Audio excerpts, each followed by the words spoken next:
विनय एक होनहार और जांबाज नौजवान था। वह भारतीय सेना में लेफ्टिनेंट के पद पर नियुक्त था। उसकी आंखों में देशभक्ति का जुनून और दिल में अपने परिवार के प्रति गहरा प्रेम था। लंबे समय तक देश की सेवा करने के बाद उसे 40 दिन की छुट्टियां मिली थी। विनय के जीवन में एक और खुशी दस्तक दे चुकी थी। उसकी हाल ही में शादी हुई थी। उसके घर में हर तरफ खुशी का माहौल था। विनय और उसकी पत्नी ने तय किया कि वे अपने हनीमून के लिए प्रकृति की गोद में बसे सुंदर जम्मू कश्मीर के पहलगाम जाएंगे। दोनों ने सपनों से भरी कई योजनाएं बनाई थीं। विनय अपनी पत्नी के साथ पहलगाम पहुंचा। वहां की वादियों में घूमते हुए दोनों ने जिंदगी के सबसे सुनहरे पल जिए। कभी बर्फ से ढकी चोटियों को देखते, कभी झरनों के किनारे बैठकर बातें करते, तो कभी बच्चों की तरह खिलखिलाते। विनय अपनी पत्नी की मुस्कान में सारा संसार देखता था। उसे लगता था कि जैसे उसकी सारी थकान, सारे दुख पल भर में मिट गए हैं। उनकी ये यात्रा प्रेम, विश्वास और उम्मीदों से भरी हुई थी।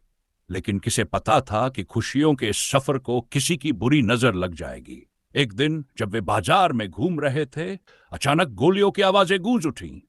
चीख पुकार मच गई। लोग इधर उधर भागने लगे। विनय ने तुरंत अपनी पत्नी का हाथ पकड़ा और उसे सुरक्षित स्थान पर ले जाने की कोशिश करने लगा। उसका फौजी खून जाग उठा था। वह जानता था कि यह हमला कितना घातक हो सकता है। गोलियों की बौछार में भी विनय ने हार नहीं मानी। वह अपनी पत्नी को बचाने की पूरी कोशिश कर रहा था। मगर तभी एक गोली विनय के सीने को चीरती हुई निकल गई। वह लड़खड़ाया, लेकिन उसने अपनी पत्नी का हाथ नहीं छोड़ा। वह उसे एक सुरक्षित दीवार के पीछे धकेलते हुए खुद सामने ढाल बन गया। विनय का शरीर धीरे धीरे ठंडा पड़ने लगा, लेकिन उसकी आंखों में अब भी वही प्रेम और सुरक्षा की चमक थी। उसकी पत्नी चीखती रही, उसे उठाने की कोशिश करती रही, लेकिन विनय की सांसें अब टूटने लगी थीं। उसने अपनी अंतिम सांस लेते हुए अपनी पत्नी की आंखों में देखा और मुस्कुराते हुए बस इतना कहा, डरना मत, मैं हमेशा तुम्हारे साथ रहूंगा।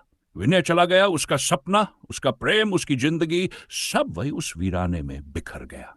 पूरा गांव, पूरा देश उसकी बहादुरी पर गर्व कर रहा था, लेकिन उसका घर सूना हो गया था। उसकी पत्नी हर रोज उसकी यादों के साथ जीती रही। उसे यकीन था कि विनय ने अपनी जान दे के उसे बचाया है और उसकी आत्मा हमेशा उसके साथ है। विनय की कहानी आज भी लोगों के दिलों में जिंदा है। वह एक ऐसा हीरा था जिसने देश और प्यार दोनों के लिए अपनी जान कुर्बान कर दी। उसकी मुस्कान, उसका साहस और उसकी कुर्बानी हमेशा लोगों को प्रेरणा देती।